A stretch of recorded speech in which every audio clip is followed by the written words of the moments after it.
ఈ భగవద్గీత మీద ప్రమాణం చేసి చెప్పండి. గీతలో శ్రీకృష్ణుడు ఏం చెప్పాడు అదే నేను చేస్తున్నాను. ఇంకా ఈ ప్రమాణాలు దేనికి సార్? అది కోర్టు ఆనవాయితీ. గీత మీద చేయటం మీకు ఇష్టం లేకపోతే మీ ఆత్మసాక్షిగానైనా ప్రమాణం చేయాలి. Thank you sir. నా ఆత్మసాక్షిగా చెప్తున్నాను. సొసైటీలో జరిగే అన్యాయాలు చూడలేక ఏసీఎఫ్ స్థాపించాను. ఆ సంస్థ చేసే పనులన్నిటికీ నేనే కర్త, కర్మ, క్రియ. ఠాగూర్ గారు, ఒక ముఖ్యమంత్రికి ఉన్నంత నెట్వర్క్ మీకుందని పోలీస్ డిపార్ట్మెంట్ చెప్తోంది.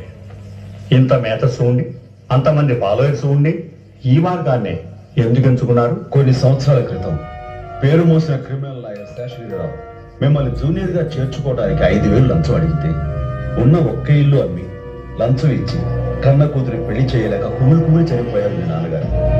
మీ నాన్నగారి దుస్థితి ఏ తండ్రికి రాకూడదని ఈ మార్గం ఎన్నుకున్నాను. ఈ సంగతి మీకెలా తెలుసు?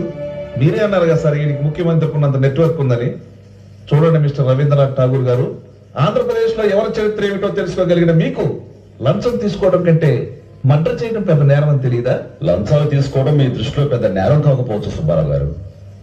ఒక పబ్లిక్ ప్రాసిక్యూటర్ గా ప్రభుత్వ ఉద్యోగం చూస్తున్న మీకు ట్విన్ సిటీస్ లో 5 కోట్లు విలువ చేసే కమర్షియల్ కాంప్లెక్స్, రాజమండ్రిలో ఒక థియేటర్, బెజవాడ గవర్నర్పేట సెంటర్ లో 3 బ్రాందీ షాపులు, ఇవన్నీ ఎలా వచ్చాయి? ఎందరో అమాయకులు దోషులుగా చిత్రీకరిస్తే వచ్చాయి.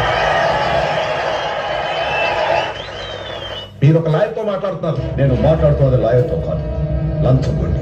ఒక లంచగొండితో మాట్లాడుతున్నాను. మిస్టర్ ఠాగూర్, ఎక్కువగా మాట్లాడితే మీ చరిత్ర విప్పి జడ్జి గారి ముందు పెడతాను. నల్ల కోటు విప్పి తెల్లమొహం వేసుకోవాల్సి వస్తుంది. యువరానా, ముద్దాయి ఇష్యూని సైడ్ ట్రాక్ చేస్తున్నాడు. విషయం మీ దాకా వచ్చేసరికి సైడ్ ట్రాక్ అయిందా? ఇదే మెయిన్ ట్రాక్. ప్రస్తుతం సొసైటీలో ఉన్న మెయిన్ ప్రాబ్లం లంచం. అదే నా ఆవేదన, సగటు భారతీయుడు ఆవేదన. సార్, వయసు పైబడ్డ కన్న తల్లి కళ్ళ ముందు చనిపోతుంటే కాలధర్మం అని తెలిసి ఏమీ చేయలేక కన్నీళ్లు పెట్టుకుంటాం. అలాంటి కన్న తల్లులు ఎందరో కన్న భరతమాత లంచం అనే మహమ్మారి సోకి అకాల మరణంతో అర్ధంతంగా చనిపోతుంటే చూస్తూ ఎలా ఊరుకోమంటారు sir? India is the greatest country. ఒక ఇండియా 250 సింగపూర్లతో సమానం. ఒక ఇండియా 8 జపాన్లతో సమానం. ఇండియా జనాభా 102 కోట్లు. అమెరికా జనాభా 28 కోట్లు. 28 కోట్లలో ఒక బిల్ గేట్స్ పుడితే 102 కోట్లలో ఎంతమంది పుట్టాలి?